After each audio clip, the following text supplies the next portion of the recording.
Et ça discute un petit peu comme si on était au comptoir avec la compagnie Au Tournant, Benoît Pompéo, musicien, compositeur, technicien son, et Maxime Pichon, metteur en scène et comédien. Bonsoir à tous les deux. Bonsoir. Vous venez nous présenter votre nouvelle compagnie. Alors, vous avez vos carrières respectives avec d'autres compagnies, d'autres structures, etc. Et puis, vous avez décidé avec Alexis Nogueras de fonder la compagnie Au Tournant.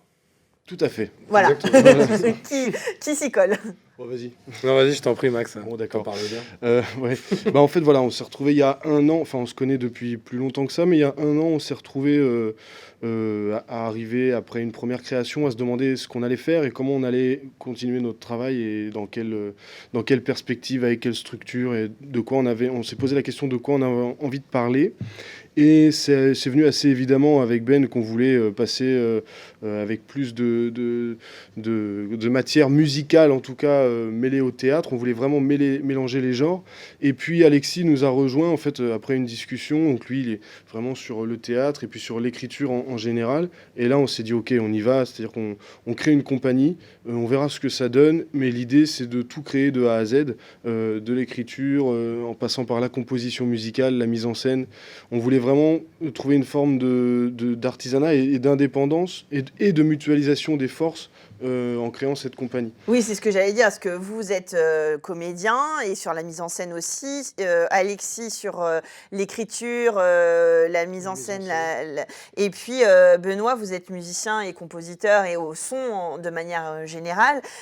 Donc évidemment, c'est mutualiser aussi chacun vos savoir-faire et puis après, c'est de l'échange, c'est du spectacle au sens générique du terme. Et justement, l'idée, vous avez eu avec le spectacle le comptoir des miracles, c'est de faire une espèce de mise en abîme avec Ernest, ce musicien qui fait des reprises. Sujet, alors on ne va pas l'aborder là, mais sujet un peu délicat pour les intermittents du spectacle de travailler que sur de la reprise. Voilà, je vous rappelle, allez voir des créations sur scène le plus souvent possible et encourager les artistes qui écrivent ou qui font de l'art contemporain.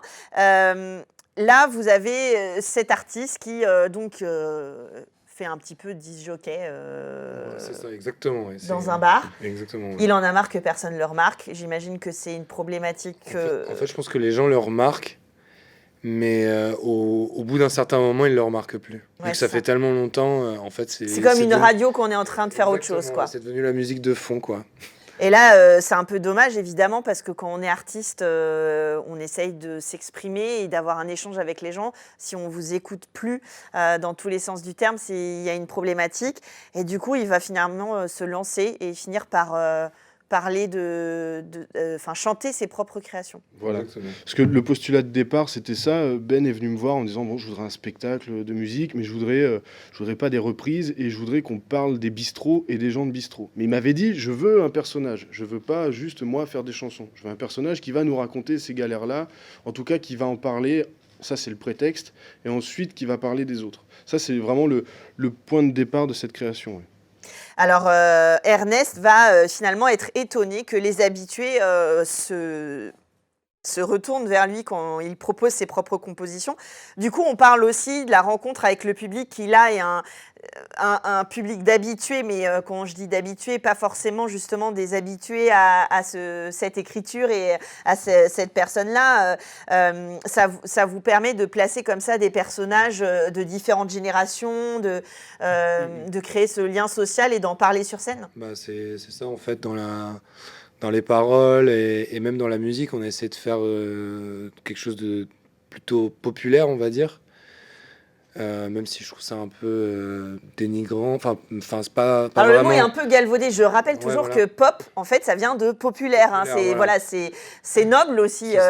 Populaire, c'est tout le monde. D'où l'idée d'avoir mis les chansons et les accords des chansons pour que n'importe qui en fait puisse Dans ce feuillet Juste pour du voir, spectacle, je ne sais pas si on le voit, voilà, le comptoir des miracles, où vous avez à l'intérieur, donc on en parlait hors antenne avec le collectif Lourd, vous avez toutes les paroles qui sont tranchantes, bien acérées comme il faut, et puis des illustrations et les accords, donc ça veut dire que tout le monde peut s'approprier votre musique. En fait, vous finirez par être les tubes que l'on entend et que quelqu'un interprète, et finalement, faut s'habituer à cette. Si un jour il y a quelqu'un qui fait ça en reprise dans le bar et que plus personne l'écoute, là c'est que là on va s'inquiéter. Non, évidemment, on le disait en souriant, mais c'est de montrer aussi qu'aujourd'hui, un artiste, pour qu'il fait ce métier-là, pour s'exprimer, pour avoir du lien avec son public, pour exprimer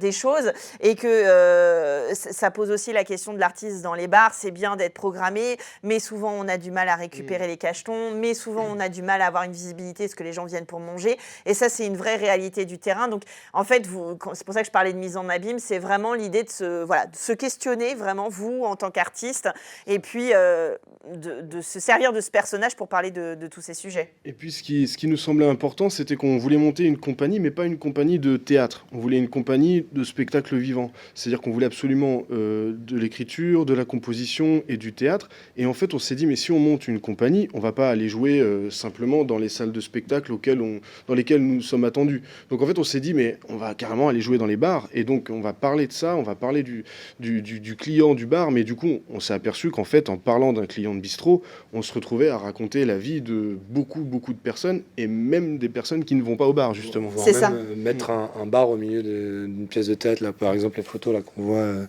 c'était au théâtre Paul Scarron.